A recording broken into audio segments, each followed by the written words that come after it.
I'm just taking a walk outside while I can get out.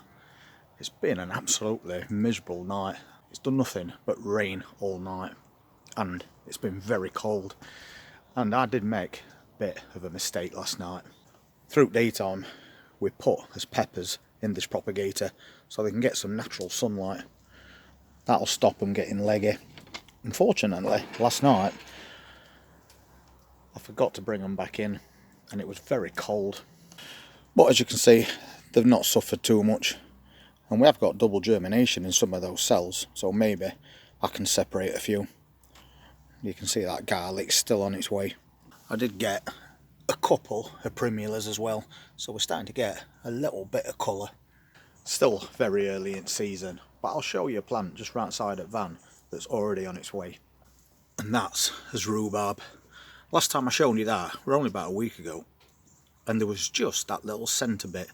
But now we've got leaves starting to come, so we're going to get some fresh homegrown rhubarb quite soon. And also that raspberry bush has started to put on even more growth. That's as pot and mint. That's just started to come through now.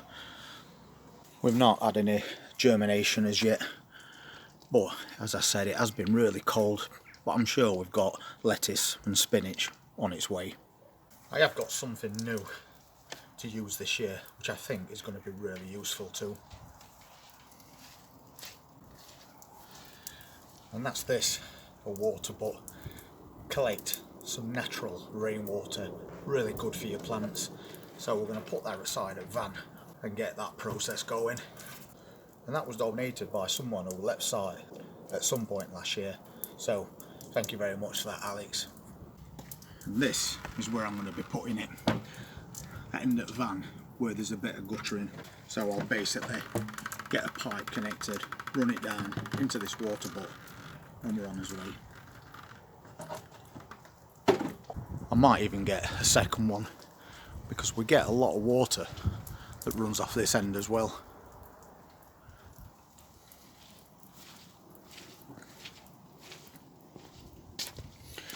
Strawberry plants are still looking quite good too. As I said, it's quite early in season, but already we're getting some good growth. And that's a container from last year as well. Once again, it's looking alright. And we've got another there. So, looks like we're going to get plenty of strawberries this year. Those cordyline are looking healthy. I keep having to move them because the wind keeps blowing them over.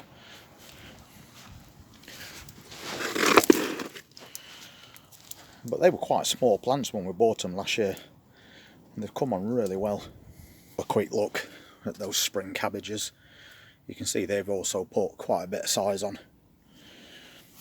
That trough is again, it's more strawberries, but we've started to take out some of this compost. We're going to leave some of it in, dig out any roots in bottom, and then top it up with fresh. And I've started doing the same with this green stalk planter. We're just taking a little bit out and then we'll fill it back up with fresh compost. And as I've said previously, that is just going to be a salad planter.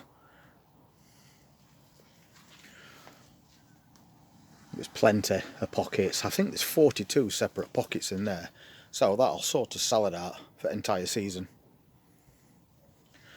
And I've started doing the same with this one. As you can see, quite a few roots in there from last year. So that's basically all I'm doing. I'm digging them up, separating them out, then we'll fill that up again with fresh compost. Very early in season, but it is definitely time to make a start. If it's not only just giving everything tidy and prepping it ready to start growing. And those are the onions that were recently transplanted. As you can see, they don't look much of anything, but they are starting to split off. We've just got to be really patient with onions. They take a long time to grow. We've got another tiny little primula in there as well, and even more buds on this blueberry bush. And somebody did ask about the T-Rex. This is the one that we took from the mother plant before we moved, and it was a tiny little thing. This stem has put some really good growth on, and then at the top we're just starting to see signs of fresh leaves coming. It had one there as well, but when the wind got up it broke it off. But that's the T-Rex, and we're going to repot that into something bigger, and as apple trees are also trying. So not much to see at the moment, but we will be taking a trip to a garden centre in a couple of days and see if we can get some pre-grown plants, because while we've got our own growing, we can make a start with those pre-grown ones, get everything up and running as early as possible. So as always, when I can't do much of anything out there, I'm back in here looking through seeds, because if I'm taking a trip to that garden centre, I might as well pick up whatever I need. There's one thing that I'm definitely going to get started quite soon, and that's beetroot. They're the long beetroots that you get. I'm sure I've got a different variety somewhere as well. And I've got some of these lettuce. They're called all year round, so they'll be the hearting lettuce. Going to start off some of these French beans as well, but once again I'm going to be doing those indoors. And at the moment, everything that I start off in trays, we're going to be taking outside and putting in that propagator. It does keep them warm through the day, but it also gives them that natural sunlight that they need. I've definitely got a lot less seeds this year than I normally have, but when they reach a certain point, I do throw them away. Spring onions, definitely going to get some of those going. And somebody did ask about spring onions, saying is it okay to grow them outside and not in a greenhouse, and they're better suited to growing outside.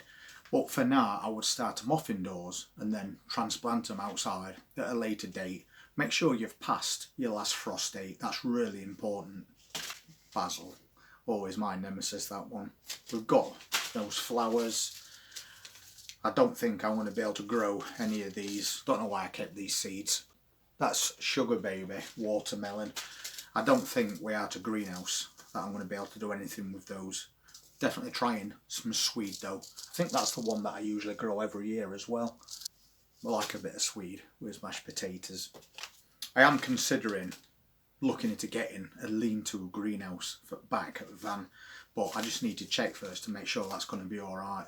We don't need parsley because that one that we grew last year is doing really well. Different variety of peas, celery. Not sure if I'm doing celery again this year.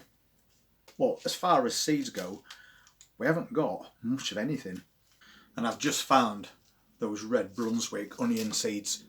If you remember, we planted some of those quite a while ago and they never germinated. So rather than chucking them back in this box, I think I'll pop them in bin and I'll either grow some new ones from fresh seed, or I'll take a look at that garden centre and maybe they've got some that's already been started.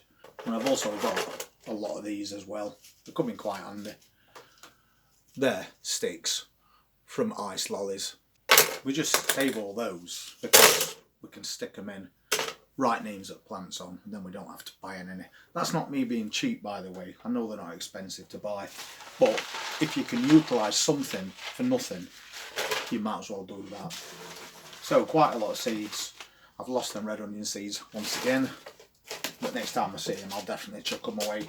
But we'll definitely get some more one way or other. And at start of season, you might as well buy fresh seeds if you've got any doubts whatsoever about the ones that you've got. Because especially with plants like onions and carrots that take so long to start off and then they need a really long growing season as well, you're best off knowing you've got viable seeds straight off bat. So that's it for this video. We're slowly getting back into the swing of things, and there's going to be a lot more to come as we go through spring. So if you want to see what else we're going to be doing, then please hit that subscribe button and press that notifications bell, and I'll see you on the next one. Take care.